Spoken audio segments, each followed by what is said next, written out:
बोला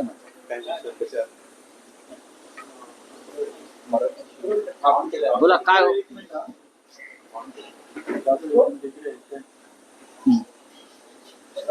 बाबासाहेबांची जयंती आहे.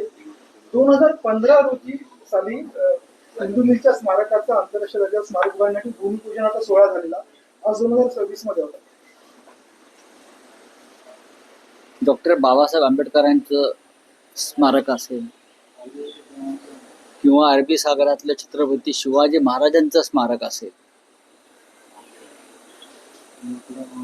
या देशातल्या दोन्ही प्रमुख महानायकांचं स्मारक महाराष्ट्रामध्ये अद्याप उभं राहू शकतं. कारण काही देतील, पण जर या महाराष्ट्रात डॉक्टर बाबासाहेब आंबेडकर, छत्रपती शिवाजी महाराज यांची स्मारक सरकार उभं करू शकत नसेल, तर या सरकारला या दोन्ही विभूतींची नावं घेण्याचाच अधिकार नाही. हिंदू मिलच्या स्मारकासाठी फार मोठा संघर्ष झाला. लोक रस्त्यावर उतरले. तेव्हा कुठे सरकारनं 2015 साली त्या संदर्भातली भूमिका घेतली आणि प्रत्येक वेळेला तारखांवर तारखा दिल्या जातात.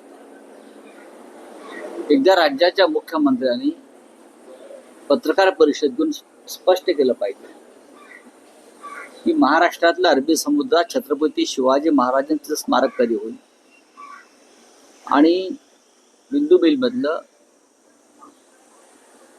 डॉक्टर बाबासाहेब आंबेडकरांचं स्मारक कधी पूर्ण.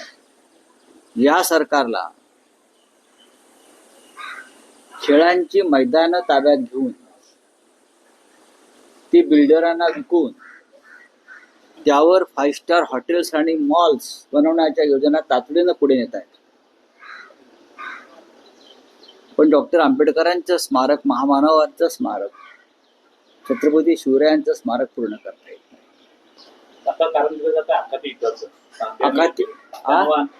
आखाती युद्धामुळे आणखी स्मारक जे आहे ते लेट होणार असल्या जातात. आखाती युद्धाचा आणि स्मारकाचा संबंध काय?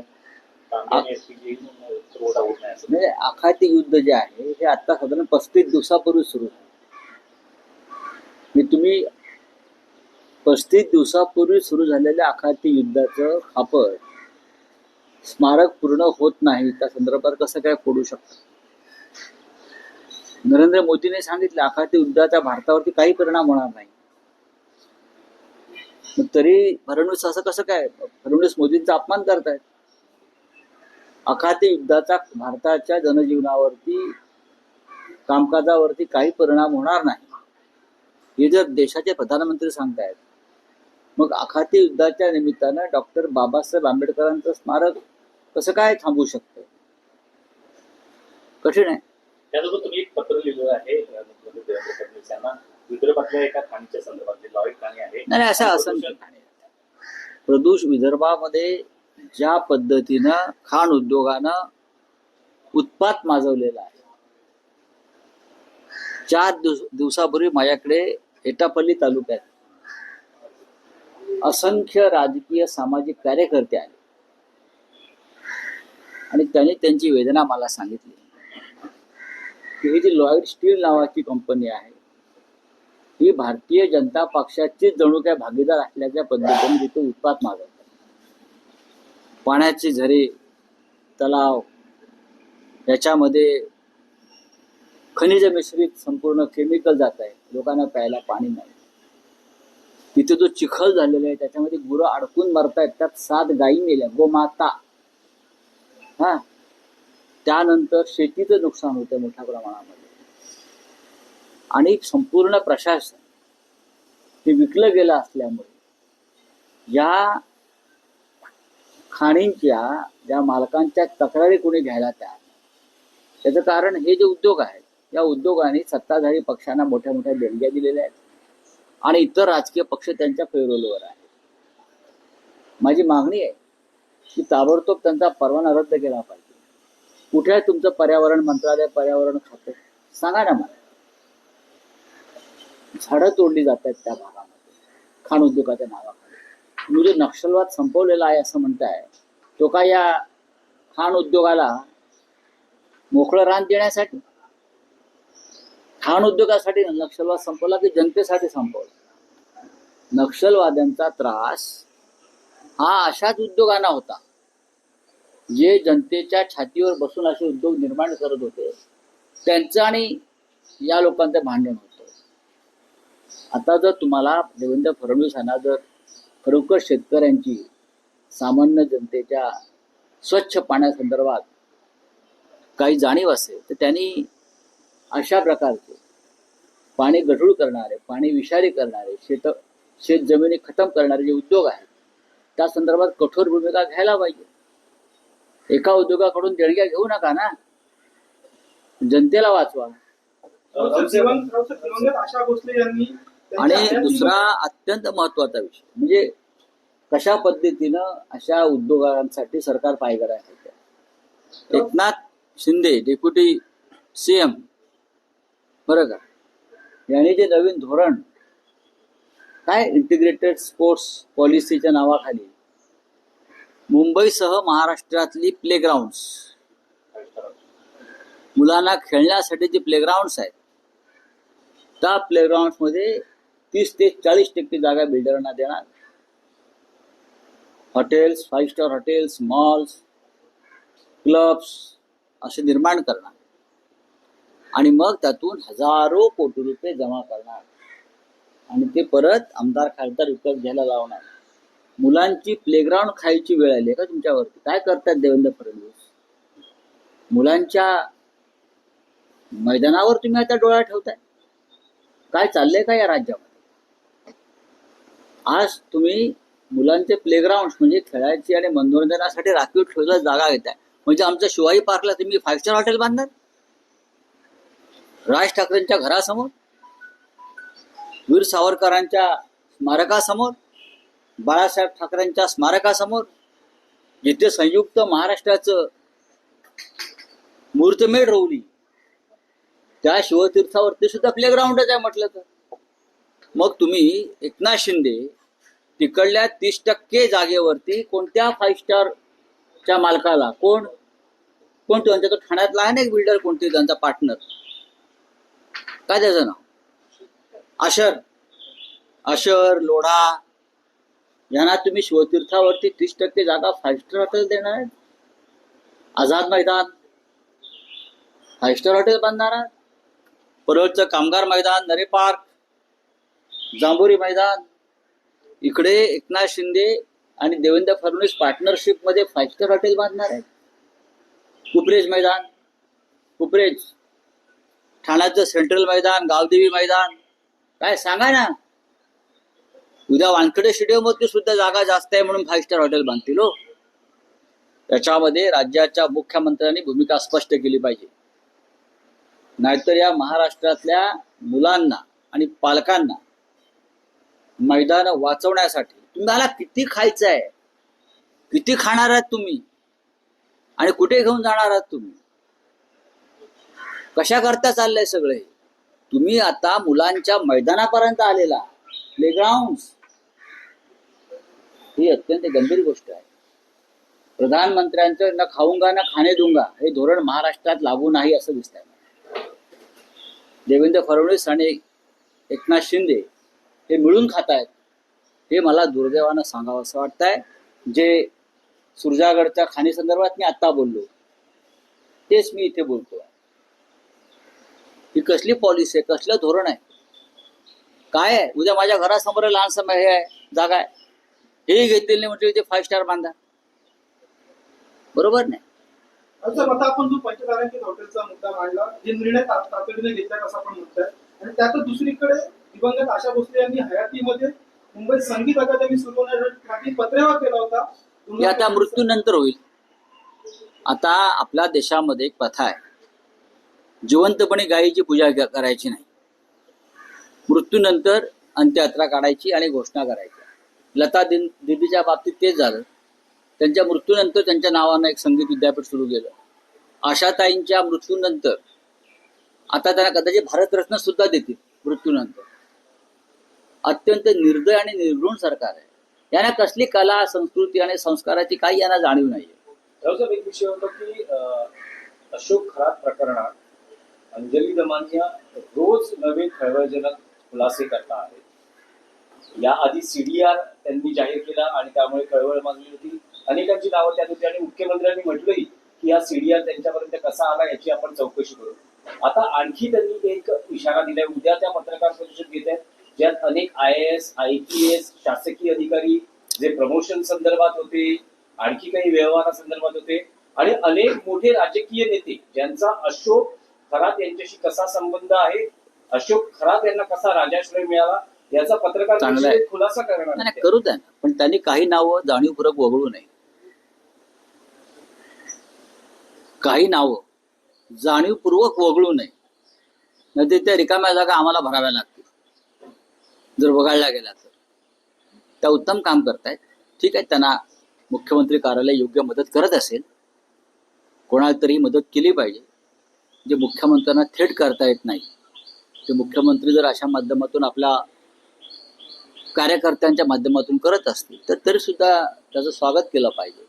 पण काही नावं वगळू नये, एवढंच माझं म्हणणं आहे. रावसाहेब, आणखी एक विषय होता की जी पंतप्रधानांची महिला आरक्षणासंदर्भात जी संकल्पना आहे, ज्यात मिस कॉल दिला गेला तो आणि त्याला पाठिंबा दिला असतो, तुमच्या पक्षातून या संकल्पनेला पाठिंबा मिळताना दिसतं. याआधी प्रियांका चतुर्वेदी होत्या, नाही. काल विरोधी पक्षनेत्या किशोरी पेडणेकर यांनी पाठिंबा दिलेला आहे. पाठिंबा असं की आमच्या पक्षाचा या धोरणाला पाठिंबा आहेच ना.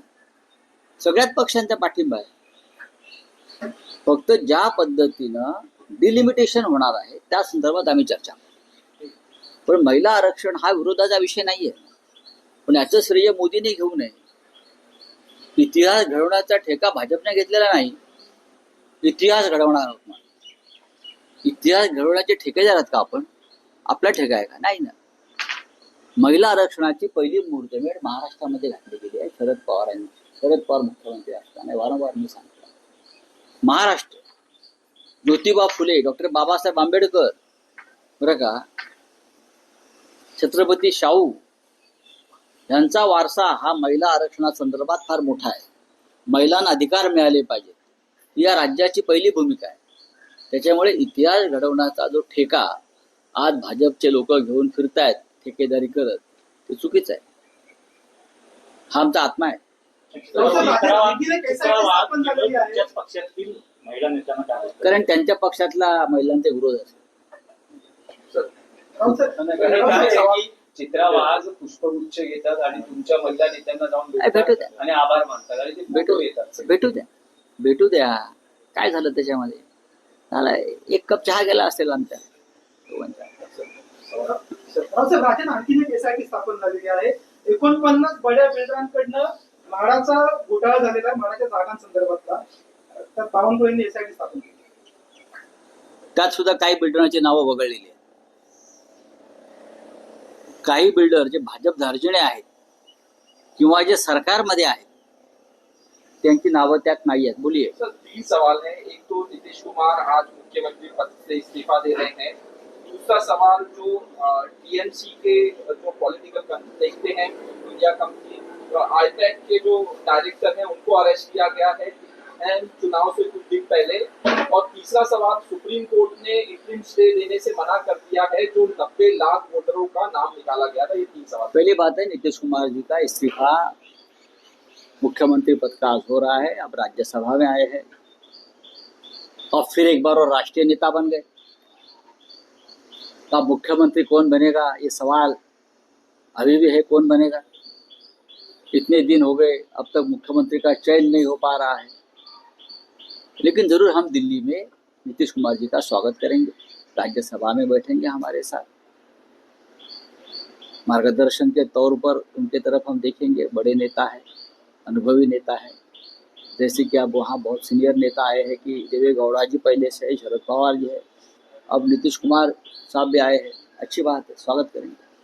सर, आईपैक का आईपैक का जो है आपको मालूम होगा कि ईडी ने जिस प्रकार की कार्रवाई की है वो अच्छे मन से नहीं की. चुनाव है पश्चिम बंगाल का, सब लोग चुनाव में व्यस्त हैं. और ईडी ने सिर्फ भारतीय जनता पार्टी के जो विरोधी है उनके ऊपर एक्शन शुरू की। ये उनका हमेशा का खेल रहता है। मुझे लगता है एक बार ममता दीदी खुद इस मामले में एक्टिवली पड़ी थी और ईडी के कार्य दफ्तर में जाकर अपनी फाइल लेकर आई थी, लेकिन अब सरकार नहीं है किसी की, अब सरकार सिर्फ ज्ञानेश कुमार की चल रही है वहां। तो ये बातें होती रहेगी। आप कुछ भी करिए, पश्चिम बंगाल में जीतेगी तो ममता दीदी। सुप्रीम कोर्ट ने सर इंटरिम स्टे देने से अभी देखिए इंटरिम स्टे क्यों देगी, बीजेपी की एक्सटेंडेड ब्रांच है, जो बीजेपी को चाहिए वही करेंगे ना, वही करेंगे। लेकिन वोटर्स के बारे में ये भी कहा कि जो भारत में जन्मे हैं उनको वोट देने का अधिकार, इस तरह से एक बयान भी दिया सुप्रीम कोर्ट में, तो अधिकार दीजिए ना। आप सुप्रीम कोर्ट है, आप पूरे चुनाव प्रक्रिया को स्टे देना चाहिए। अगर 90 लाख वोटर्स को वोटिंग का अधिकार नहीं मिल रहा है तो कहाँ गया संविधान का अधिकार, आप मुझे बताइए। आप सुप्रीम कोर्ट है, आपको पूरा अधिकार है। कटघरे में खड़ा करो ज्ञानेश कुमार को और पूछो क्या चल रहा है आपका। तो मैदानों के बारे में आपने सवाल उठाया कि आप हमारे महाराष्ट्र में भ्रष्टाचार की स्तर तक गिर गया है कि जो प्लेग्राउंड्स है बच्चों के, उसके ऊपर भी 5 स्टार होटल बनाने जा रहे हैं एकनाथ शिंदे और मोदी उद्घाटन करने आएंगे। बच्चों को प्लेग्राउंड नहीं है और उसके ऊपर 5 स्टार होटल्स और मॉल्स बनाएंगे ये लोग, और मोदी बोल रहे हैं ना खाऊंगा ना खाने दूंगा। अरे ईडी की रेड्स वो आईपैक के ऊपर क्यों डाल रहे हो? इस प्रकार की जो पॉलिसी बना रहे हैं ना बिल्डरों को मदद करने के लिए, उनके ऊपर ईडी की रेड होनी चाहिए। और अगर यही पॉलिसी रहेगी कि प्लेग्राउंड फॉर मॉल्स बनाएंगे या होटल्स बनाएंगे, तो हमारा शिवाजी पार्क का जो ऐतिहासिक मैदान है वो भी एक प्लेग्राउंड है। तो क्या शिवाजी पार्क में आप 5 स्टार होटल बनाओगे? आजाद मैदान में 5 स्टार होटल बनाओगे? कुपरेज मैदान है फुटबॉल का सबसे बड़ा, वहाँ 5 स्टार होटल बनाओगे? कामगार मैदान है वहाँ भी बनाओगे? आप बताइए कहाँ बनाओगे 5 स्टार होटल आप? सर आपने पत्र लिखा है मुख्यमंत्री को, जो जिस तरह से खदान विदर्भ में जो खदान मालिक है, जिस तरह से उनका काम चल रहा है पर्यावरण का सत्यानाश करने का, लोगों का पीने का पानी खत्म करने का, मैंने सीएम साहब को लिखा है, या आपको चंदा देते हैं। वो जो लॉयड स्टील है वो बीजेपी को सबसे बड़ा चंदा देने वाली है। तो नक्सलवाद पे सवाल उठा क्या? तो नक्सलवाद आपने इसलिए खत्म किया कि ये जो खदान मालक है, उनको ये सब काम करने के लिए मौका मिले।